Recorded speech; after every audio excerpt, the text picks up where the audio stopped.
identifier la douleur avec un barème, via des capteurs, et on essaie de classer la douleur selon des catégories. Et c'est grâce à l'intelligence artificielle qu'on a pu faire ce genre de choses. C'est un apport de plus, c'est un apport. Donc la question qui se pose, et qui revient aussi, c'est la crédibilité et la fiabilité des données. Donc je remercie Mme Kacher d'avoir évoqué ça. Parce qu'aujourd'hui, on assiste parfois à une concurrence déloyale. Je donne l'exemple des concours d'architecture. Aujourd'hui, il y a beaucoup de gens qui font recours à l'intelligence artificielle pour proposer des projets. Et là, pour évaluer l'apport de l'être humain, l'effort fourni, ça devient très compliqué. Là aussi, je me pose la question avec vous, comment peut-on freiner, contrôler ce genre de situation? Et merci.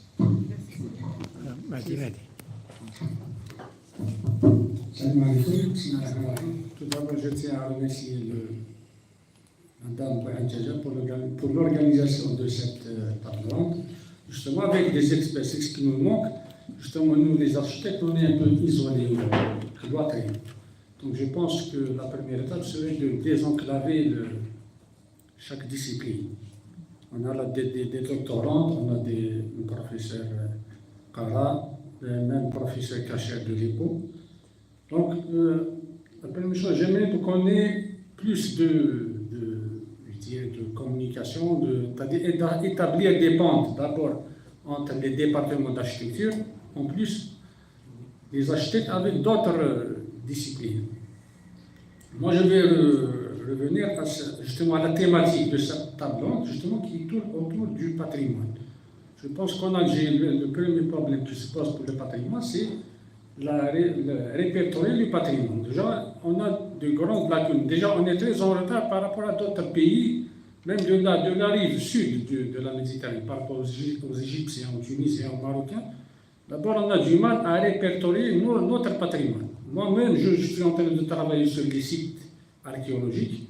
J'essaie de traiter le réseau de rues. Donc, justement,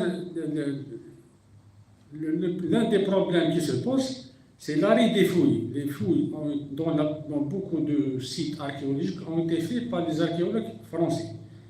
Et dans certains sites, justement, les fouilles sont à l'arrêt depuis 50 ans ou plus.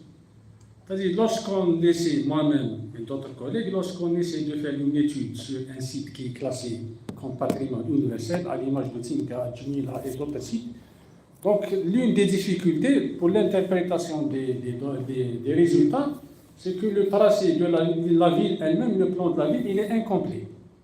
Ce qui peut remettre en cause nos résultats. Donc justement, on a peut-être besoin de l'intelligence artificielle, peut-être pour nous aider à imaginer peut-être quelles seraient les parties qui n'ont pas été fouillées, à partir des parties qui ont été fouillées et qui ont été relevées, en tant qu'on trouve un certain tracé de rue. Mais il y a d'autres parties qui sont importantes. Par exemple, Djumila, le site actuel, ils ont estimé que les vestiges existants représentent uniquement 40% des vestiges qui seraient encore à déblayer. Ce qui est assez important, même ce qui peut remettre en cause les résultats des travaux et des recherches qui ont été publiés. Donc moi, je pose la question peut-être aux experts, est-ce que l'intelligence artificielle peut aider les architectes et les archéologues justement à établir des scénarios? Par exemple, à partir des plans qui ont été relevés, est-ce qu'on peut imaginer, par exemple, par rapport au principe de l'urbanisme romain, est-ce qu'on peut imaginer établir des scénarios sur les parties qui sont encore à déblayer ou à découvrir? Voilà, c'est la question que je pose aux experts de l'intelligence. Déjà, une collaboration s'impose, c'est avec les archéologues. Justement, c'est la problématique qui se pose pour les architectes et les archéologues. Si je peux me permettre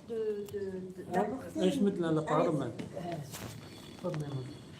Parce que ce sont des archéologues du Musée public national avec lesquels nous avons fait la collaboration. السلام عليكم، بسم الله الرحمن الرحيم. نشكر الأستاذة آسيا بوحدجاج على هذه الطاولة المستديرة. نشكر الفريق المنظم لهذا الطاولة. احنا اليوم جينا من المتحف